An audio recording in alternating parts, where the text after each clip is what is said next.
입니다. 15장의 장제목은 예루살렘 공의회입니다.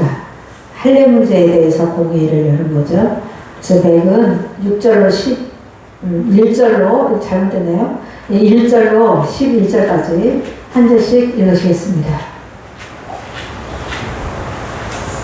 1절 먼저 읽으세요. 어떤 사람들이 유대로부터 내려와서 형제들을 가르치되 너희가 모세의 법대로 할례를 받지 아니하면 능히 구원 받지 못하리라. 아니, 네, 2절. 바울 바나바와 그들 사이에 적지 아니한 다툼과 변론이 일어난지라 형제들이 이 문제에 대하여 바울과 바나바와 및 그 중에 몇 사람은 예루살렘에 있는 사도와 장로들에게 보내기로 작정하니라. 네, 3절. 그들이 교회의 형성을 갖고 괜히 내가 야외에 인간인데 죽게 돌아온 일을 많아요. 형제들을 다 크게 하고. 네, 4절.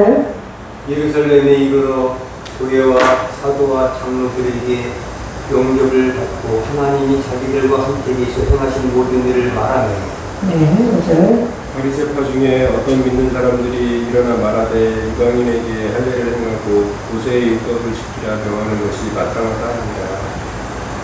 사도와 장로들이 이 일을 의논하러 모여 많은 변론이 있은 후에 베드로가 일어나 말하되 형제들아 너희도 알거니와 하나님이 이방인들로 내 입에서 복음의 말씀을 들어 믿게 하시려고 오래전부터 너희 가운데서 나를 택하시고 네, 8절. 또 마음을 아시는 하나님이 이와 같이 그들에게도 성령을 주어 증언하시고 9절. 믿음으로 그들의 마음을 깨끗하사 그들이나 우리나 차별하지 아니하셨느니라. 네, 10절. 10절 읽으세요. 그런데 지금 너희가 어찌하여 하나님을 시험하여 우리 조상과 우리도 능히 내지 못하던 명예를 제자들의 목에 두려느냐. 네. 그러나 우리는 그들이 우리와 동일하게 주 예수의 은혜로 구원받는 줄을 의미하라 하니라. 아멘. 네, 좀 길었습니다. 1절에서 12절까지 말씀인데요. 1절에 보니까 어떤 사람들이 이거는 기독교로 개종한 그 유대인들이죠. 바리새파 유대인들이 이제 지금 문제를 일으킨 그런 내용입니다. 그래서 유대로부터 내려와서 형제들을 가르치되, 이 말은 예루살렘에 있는 그 기독교로 개종한 유대인들이 이제 안디옥 교회로 내려와서 이제 형제들을 가르쳤다 이런 말입니다. 이제 성도들을 가르친 거죠. 근데 그 가르침이 뭐냐? 너희가 모세의 법대로 할례를 받지 않으면 능히 구원을 받지 못하리라 이렇게 가르친 거예요. 그래서 이 할례를 강요한 거죠. 예수만 믿어가지고는 구원을 얻을 수 없다 이런 주장을 한 거예요. 어떤 게 맞아요? 예수만 믿으면 구원 받는 거죠. 우리는 내가 어떤 공로나 어떤 일을 행해서 구원을 받는 게 아닌데, 지금 이 유대인들은 원래 그 유대교의 전통인 할례 그걸 중요시 여겼어요. 그래서 아브라함도 할례를 했는데 할례를 안 하고 예수만 믿는다고 어떻게 구원을 받냐 이렇게 문제 제기를 하면서, 그것도 혼자 집에서 생각한 것이 아니라 안디옥 교회까지, 이방인 지역 교회까지 내려가서 거기서 지금 가르치고 있어요. 네, 그런 상황이 일어났습니다. 그래서 2절에 보니까 바울 및 바나바와, 그러니까 안디옥 교회 지도자들이죠. 그들은 여기서 유대로부터 온 유대인 성도들이죠. 사이에 적지 아니한 다툼과 변론이 일어난지라. 싸우고 막 이런저런 말로 서로 변론하고 지금 이런 지경이 이른 거예요. 그래서 이건 뭐냐? 이방 선교가 다시 시작된 과도기적 상황에서 일어난 이 안디옥 교회 상황이죠. 그러니까 형제들이 이 문제에 대하여 바울과 바나바와 및 그 중에 몇 사람을 예루살렘에 있는 사도와 장로들에게 보내기를 작정하니라. 이 말은 뭐냐면요, 안디옥 교회 성도들이 결정을 했어요. 뭐라 결정했냐면, 대표단을 우리 모교회인 예루살렘 교회로 보냅시다. 그래서 이 문제에 대해서 어떤 결론을 내달라고 우리가 합시다 이렇게 했단 얘기예요. 그래서 안디옥 교회는 할례 문제를 예루살렘 교회 지도자들에게로 보내기로 결의를 한 거예요. 그래서 이제 3절에 그들이 대표단들이죠. 여기 이제 바나바와 바울, 디도도 함께 갔을 것이라고 하는데 어쨌든 그들이 교회의 전성을 받고 베니게와 사마리아로 다니며 이 말은 신방하면서 예루살렘으로 올라가는 중이에요. 그래서 사마리아는 빌립 집사가 전도한 곳이잖아요. 8장 5절에 보면. 그래서 그 이미 전도해놓은 지역에 다니면서 신방을 하면서 올라가는 게 거저 예루살렘으로 가는 게 아니라 신방하면서 갑니다. 그래서 이방인들이 주께 돌아온 일을 말하여 형제들을 다 크게 기쁘게 하더라. 이 말은 1차 전도 여행에서 있었던 간증들을 하면서 이방인도 하나님이 이렇게 구원하시기로 작정하신 대로 이방인 전도가 되더라. 이렇게 지금 간증을 하는 거죠. 4절에 예루살렘에 이르러 그러니까 안디옥 교회의 공식 대표단이 예루살렘에 간 거예요. 그래서 교회와 사도와 장로들에게 이 말은 예루살렘 교회의 지도자들을 만난 거죠. 그들의 영접을 받고 하나님이 자기들과 함께 계셔서 행한 모든 일을 말하는 또 1차 전도 여행 간증을 여기서 하는 거예요. 보고죠, 보고. 예루살렘 교회에 보고를 합니다. 예루살렘 교회 지도자들에게 보고하는 거예요. 그 다음에 이제 5절에는 바리새파 중에 어떤 믿는 사람들이, 그러니까 아까 말한 유대인이면서도 기독교인이 된 사람들이죠. 일어나 말하되 이방인에게, 그러니까 이방인 회심자들을 말해요. 이방인을 예수 믿은 사람들. 할례를 행하고 모세율법을 지키라 명하는 것이 마땅하다 하니라. 안디옥 교회에서 가르치더니 지금 이제 예루살렘 교회에 공의회가 열렸다 하니까 와가지고 이방인 성도들에게 할례를 가르치던 자들이에요. 다시 정식으로 할례 문제를 공회에다가 제기를 합니다. 그래서 6절에 사도와 장로들이 공의회 회원들이죠. 이 일을 그러니까 할례 문제에 의논하여 7절에는 많은 변론이 있으니 이것도 이런 문제를 딱 던지니까 여기서도 맞다는 사람 아니라는 사람 뭐 많은 논쟁이 있어서 격한 논쟁 후에 이 말이 더 맞는 거죠. 베드로가 일어나 말하되 베드로가 이제 변론을 합니다. 베드로가 오늘 오전의 말씀처럼 신앙 고백을 한 다음에 이제 천국 열쇠를 받았다 그랬잖아요. 그래서 건의를 이제 받으신 거죠. 그렇기 때문에 베드로도 예루살렘 교회에 이제 사도로서 변론을 합니다. 그것이 지금 베드로가 일어나 말하되 이 말이에요. 그래서 이것은 베드로의 제7설교라고도 해요. 변론이지만. 그래서 형제들아 너희도 알거니와 이 너희도 알거니와는 뭘 하냐? 고넬료의 회심에 이방인 회심한 사건 알지? 내가 간증했었지 이 말이에요. 하나님이 이방인들로 내 입에서 복음의 말씀을 들어 믿게 하시려고 구원의 말씀이죠. 오래전부터 너희 가운데 나를 택하시고 이 말은 이방 선교의 장을 열은 베드로 사도라 이 말이에요. 내가 이방 선교의 장을 열은 사람이 아니냐. 성령이 나를 통해서 제일 먼저 이방인들에게 복음을 전했던 내가 아니냐. 그러면서 8절에 또 마음을 아시는 하나님이 이거는 마음의 할례를 강조하는 거예요. 지금 유대인들은 몸의 할례를 강조하는 거고요. 여기서는 마음의 할례를 강조하는 거. 7장 51절로 나와 있는데요. 우리에게와 같이 그들에게도 이 말은 고넬료 집 얘기도 하는 거예요. 고넬료 집에 모인 이방인들 성령을 주어 증언하시고 고넬료 집에 모여서 베드로의 말씀을 듣던 사람들에게 성령이 임했던 사건 거기에 대해서 지금 말합니다. 왜냐하면 지금 이방인들이 어떻게 구원을 얻었는가 그 얘기를 해야 변론이 되는 거니까요. 그래서 이방인들 할례를 받지 않았는데 내가 말씀을 전하던 중에 성령이 임하더라. 지금 그 얘기하는 거죠. 그래서 고넬료 집의 성령 강림을 말하는 건데요.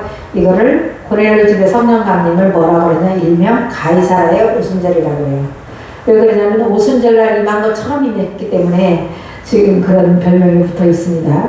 그 9절에 믿음으로, 그러니까 오직 예수를 주로 믿는 믿음이죠. 그들의 마음을 깨끗하게 하사 이제 의인이라고 칭해 주셨다는 거죠. 그들이나 이방인이죠. 우리나 유대인이죠. 차별하지 아니하셨느니라. 그 말은 너희들 선민의식 철폐를 촉구하는 거예요. 선민의식 좀 버려. 지금 시대가 바뀌었어. 이런 얘기 하는 거죠. 그러므로 사람이 이렇다 하심을 얻는 것은 율법의 행위에 있지 않고 믿음으로 되는 줄 우리가 인정하노라. 로마서 3장 28절 말씀이죠.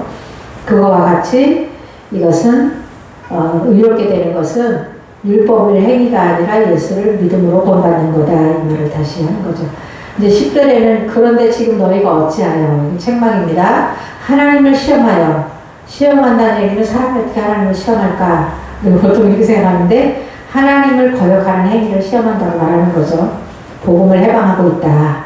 우리 조상과 우리도 능히 매지 못하던 멍에를, 그러니까 여기서 멍에는 소의 등에 멍에를 이렇게 등에다가 목에다가 걸어가지고 밭도 갈게 하고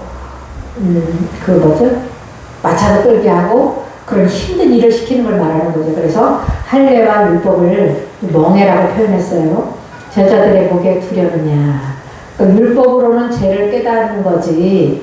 로마서 3장 19절로 20절 31절에 보니까 율법으로는 죄를 깨달음이라 바울 사도가 이렇게 말했는데요.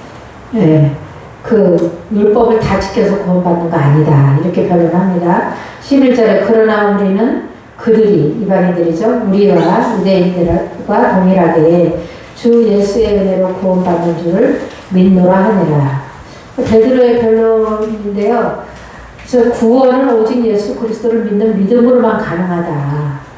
즉 이 말을 뭐라고 그래요? 이신득이의 원리라고 그러죠. 구속원리를 선포합니다. 그래서 지금 이제 유대인으로서 예수 믿은 유대인들이 할례 문제를 강요하니까 그럴 것 같잖아요. 뭔가를 해야 구원받지. 구원이 그렇게 그냥 공짜야. 이해가 안 가. 우리는 얼마나 율법을 지켰는데 지금 여기에 고착되어 있는 유대인들이 지금 교회에 그 이방인들, 어렵게 이방인들이 예수를 믿었는데 그들에게 자꾸 율법 지키라고 할례를 해라고 그렇지 않으면 구원 없다고 지금 이런 주장을 하는 거에 대한 베드로의 변론이었습니다. 그 다음에 이제 12절로 21절 단락은요, 단락 제목이 의장 야고보의 변론이에요. 야고보의 변론은 한마디로 뭐냐, 이방 성도의 정당성을 이제 변론합니다. 그 다음에 한 가지는 더 있는데, 금령을 결의해요. 4가지 조항만 지키자. 이렇게 금령을 이제 결의한 내용입니다.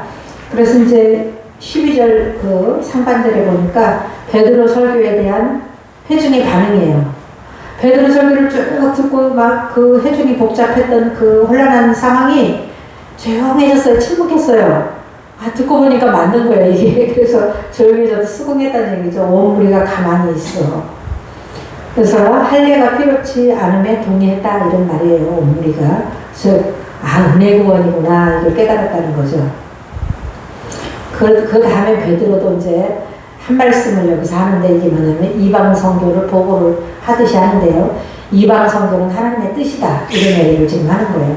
그 유대인들은 2가지가 걸려 있는 거예요. 한 가지는 이방인들도 구원이 있는가, 한 가지는 이방인 구원이 있다면 할례를 행하고 예수를 믿어야 되는 거 아닌가, 이렇게 2가지에 걸려 있는데, 이제 바나바와 바울이 하나님께서 자기들로 말미암아 이방 중에서 행하신 표적과 기사에 관하여 말하는 것을 듣더니, 이 말은 뭐냐면요, 바울이 무슨 말을 했냐면 이방 선교는 하나님의 뜻이야. 증거는 뭔지 알아? 증거는 이방 선교를 하는 중에 표적과 기사를 하나님께서 행하셨어.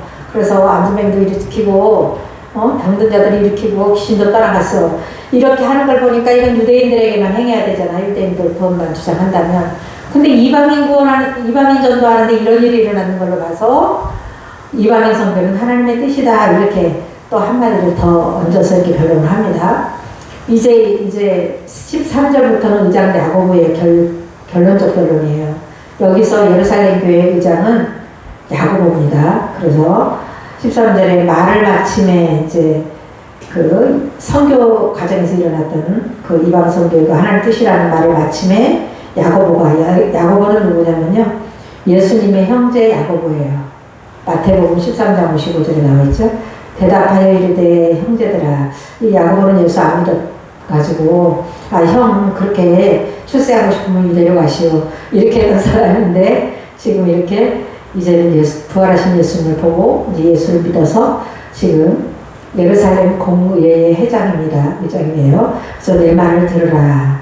14절에 하나님이 처음으로 이방인 중에서 자기 이름을 위하여 백성을 취하시려고, 이 말은 이방인 구원을 하시려고 그들을 돌보신 것을 시므온이 말하였으니, 돌보신 것은요 이방인 그 고넬로의 회심을 말해요. 회심 사건. 이방인들이 회심을 한 사건을 지금 베드로가 변론할 때 말했잖아요. 그러니까 베드로, 이 말은 뭐냐면 베드로의 변론을 옹호하는 말을 하는 거예요. 나도 역시 똑같은 말 하겠다. 이런 거죠. 그래서 여기서 시므온이 말하였으니 이러니까 우리가 성경을 읽으면 또 시므온은 뭐야? 또 이렇게 할 수 있는데 여기서 시므온이라는 거는 시몬을 말해요. 네. 베드로의 히브리식 본명이죠. 시몬이. 예수님이 새로 지어준 이름은 베드로고요. 그 다음에 이제 15절에 이방 선교의 정당성을 또 변론합니다. 그래서 구약 예언을 통해 확증을 해줘요. 지금까지 뭐 베드로를 통해서 이방인이 구원한 거, 그 다음에 바울이 이방인 전도할 때 기적과 표적이 일어났던 거 이렇게 얘기했지만 지금 야고보 이제 사도는 뭐를 얘기하냐면 구약에 예언됐다 이방인 전도가 그거에 대해서 이제 설명을 하는데요. 아모스 9장 11절을 인용합니다. 그래서 15절에 선지자들의 말씀이 이거는 이제 구약 예언이에요. 이와 일치하도다. 이와 일치한단 말은 구약 선지자들의 예언이 고넬로가의 구원으로 성취됐다. 베드로가 지금 변론한 내용이 구약 예언의 성취다. 그렇게 구약 선지자들을 통해서 이제 이방인 구원을 말하더니 베드로가 그 일을 처음으로 성취했네. 베드로를 통해서 그 얘기를 이제 합니다. 기록된 바 이거는 이제 아모스 9장 11절이죠. 이후에 내가 돌아와서 이 말은 다윗의 자손 예수 그리스도의 초림을 말해요. 전 메시아 왕국 도래인데요. 다윗의 무너진 장막은 뭘까요? 율법 시대가 지나갔음을 의미해요. 네. 다시 지으며 또 그 허물어진 것을 다시 지어 일으키니 이거는 복음 시대를 말해요. 예수님이 오신 복음 시대. 그러니까 즉 누구든지 예수 그리스도를 믿는 자마다 메시아 왕국의 백성이 되는 때가 도래하였다는 의미예요. 다윗의 왕국은 지나갔다는 거예요. 다윗의 장막은. 그래서 다윗의 장막은 이제 구약을 말하는 거고 지금 신약 시대는 이제 예수께서 이미 도래하셨다. 구약에 예언된. 그 다음에 17절은요. 복음시대 도래 이후에요. 왜 그럼 복음시대가 왔어야 되냐. 구약으로만 끝나지 않고 이 말인데요. 모든 이방인들로 주를 찾게 하려 함이라. 그래서 유대인만 구원하는 줄 알았어요. 지금까지. 그랬는데 성경을 잘 몰라서 그렇지 아모스 9장 12절 이사야 45장 22절에 보니까 이방인들로 주를 찾게 하려고 예수님이 오셨다는 거예요. 그러니까 예수님이 오신 목적은 전 인류 구원인 거죠. 이스라엘 구원이 아니라 17절에 이는 그 남은 사람들과 이는 유대인 중에 남은 사람 포로로 붙들려갔지만 신실한 사람들은 돌아왔잖아요. 회개한 사람들 돌아왔잖아요. 그 남은 사람들이죠. 내 이름으로 예수 그리스도의 이름 말이죠. 일컬음을 받는 모든 이방인들로 주를 찾게 함이라 하셨으니 그러니까 구약 성경이 그렇게 기록됐다는 거예요. 똑같이 기록된 건 아니에요. 약간 이렇게 변형시켜서 지금 말하고 있는데요. 18절에 즉 예로부터 구약 시대죠. 이것을 열방구원을 알게 하시는 주의 말씀이라 함과 같으니라. 이방인 구원은 구약 시대로부터 계시된 하나님의 선지자들을 통해서 계시된 말씀이었다. 이방인 구원이 갑자기 지금 일어난 일이 아니다. 과거부터 말씀하신 구약 시대부터 말씀하신 일이 이제 이루어지고 있는 것이다. 그러면서 이제 19절이에요. 유대인과 이방인 성도 간의 화목 방법을 제시하는데요. 의장 같죠? 의장다워요. 이걸 제시하는데 4가지 금령 준수 권면이에요. 야고보 의장의 권면인데요. 왜냐하면 지금 이 4가지라도 법을 지키라 이렇게 지금 명령을 내리는 건데 왜 이런 명령을 내릴까? 예수 믿으면서 이건 당연한 덕목이죠. 이 4가지는. 그러므로 19절에 내 의견에는 예루살렘 공의회 의장인 야고보죠. 이방인 중에서 하나님께로 돌아오는 자들을 괴롭게 하지 말고 이방인들은 율법 지키는 걸 잘 몰라요. 그냥 예수만 믿으면 구원받는 줄 알고 예수를 믿었는데 괴롭힌다는 거나 할례를 강요하면서 너희들 할례 안 받았지? 할례 몰라? 그 할례를 받아야지. 그 그 구원받는 거야. 아브라함 우리 조상도 그랬어. 막 이러면서 다만 우상의 더러운 것과 그 가문을 괴롭히지 말라는 거예요. 네 가지입니다. 첫째는 우상의 더러운 것, 우상의 재물을 말해요. 바울은 이거 먹는 것도 양심에 맡겼어요. 먹어도 되고 양심에 거리낌 없으면 먹고 양심에 거리낌 있으면 안 먹어도 된다 이렇게 말했는데 또 내가 먹음으로써 그 유대인들 마음이 약한 사람들 우상의 재물을 먹으면 큰일 난 거야. 먹으면 안 돼. 이렇게 생각하는 사람들이 보고 상처받을 거면은 안 먹어야 되는 거고 또 그 사람들은 별로 없고 나는 먹을까 말까. 난 양심에 거리낌이 없어. 우상의 재물을 먹어도 나는 예수를 믿으니까. 그래가지고 그냥 먹어도 된다는 거예요. 바울은 그렇게 나중에 고린도전서 8장 이렇게 10장 이렇게 말씀했습니다. 그래서 이거는 우상의 재물보다는 우상 숭배를 금한 거예요. 한마디로. 그러니까 우상의 재물을 먹으면서 우상을 섬기게 될까봐 우상 재물 먹지 말라고 한 거였지. 뭐 이거는 괜찮은 걸로 바울은 말하고 있어요. 그 다음에는 음행. 이거는 아주 기독교의 그 덕목입니다. 음행을 안 하는 것은, 음행을 금하는 것은. 그 다음에 목매어 죽인 것과 목매어 죽인 것, 그 다음에 피를 멀리하라고 편지하는 것이 옳으니. 그게 딱 네 가지잖아요. 네 가지. 그래서 이방인들이 어떻게 그 많은 율법을 이제 습득해가지고 그걸 지켜야 구원받는다고 이렇게 오해할 수 있는 그런 거를 지키도록 하냐. 이것만 하자. 그래서 네 가지를 제안을 합니다. 그래서 근데 목매어 죽인 것은 왜 먹지 말라는 건가? 그럼 개를 먹지 말라는 건가? 이래가지고 옛날에는 개를 다 목매달아서 이렇게 죽였거든요. 그러니까 그럼 개를 먹지 말라는 거다 이래가지고 개를 안 먹는 사람들 많거든요. 옛날에 기독교인들이. 근데 그 말이 아니라 이제 대표적으로 우리나라를 목매달은 거는 개거든요. 그래서 그런 생각을 한 거고 이게 피는 생명을 상징하는 동시에 피로서 인간의 죄를 속하기 때문에 피는 먹으면 안 된다는 게 구약시대부터 분명해요. 이거는.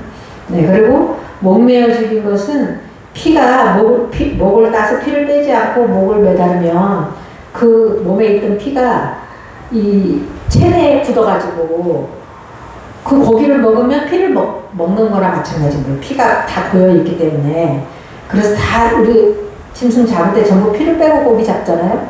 그러고도 우리가 고기를 사와서 삶을 때 어떻게 해요? 물에 좀 담가서 피를 뺀 다음에 피가 없어야 더 맛있어요. 사실 그런 원리도 또 작용을 하지만 여기서는 피는 죄를 사하는 중요한 거기 때문에 생명이고 그러니까 피를 무시하는 사람들은 생명을 무시하는 거예요. 하나님을 무시하는 거고 그렇기 때문에 이 피가 고여있는 고기나 피를 먹지 말라고 금령을 내린 거죠. 창세기에서부터 창세기 9장 4절부터 쭉 나와요. 많아요. 피의 금령은. 그래서 피는 먹으면 안 됩니다. 사실. 그리고 이제 그 학습은 그럼 어디서 하냐. 이방인들은 잘 모르는 건데 이방인들도 이제 유대교를 믿었던 사람들이 있는데 그 사람들은 생각이 안 나요.